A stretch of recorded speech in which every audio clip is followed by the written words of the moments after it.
Si Stan mga bro planong mag-retire comeback sa Barangay Hinebra at Coach Yengyaw may banat sa Barangay Hinebra.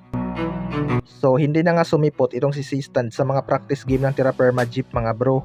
Last conference lang ay nagka-injury nga ito dahilan kaya hindi niya natapos ang Governor's Cup. Ayon nga sa report ay nagpaalam na daw itong si Stan sa management ng Terraperma Jeep na magre-retire na siya at mukhang hindi natatapusin ang natitirang kontrata.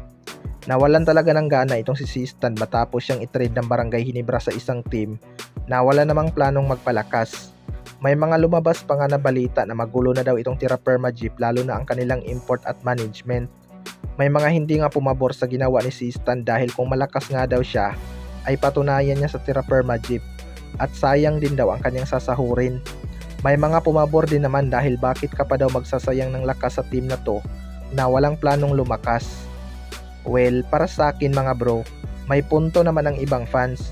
Kahit gaano ka pa kagaling kung mapunta ka naman sa team na walang planong mag-improve gaya ng Terraperma Jeep, ay baka mahawa ka pa at hihina. Pero ayon nga sa source ay baka mag-retire lang daw itong si Stan sa Jeep at babalik sa Barangay Hinebra kapag nag-expired na ang kanyang kontrata. Hindi rin talaga yan imposibleng mangyari mga bro lalo pat kailangan ng Barangay Hinebra ang isang big man. Malay natin may napag-usapan pala sila bago ang trade, 'di ba? Sa kabilang banda naman mga bro, Coach Yengyaw may banat sa Barangay Hinebra. Ito ngang si Coach Yeng ang isa sa mga palaban na coach. Hindi talaga to pumapayag sa mga farm team, kaya umalis to sa puder ni MVP noong nasa Inlex pa siya, matapos pitasin ang kanyang mga player na sina Poy Aram at Calvin Oftana.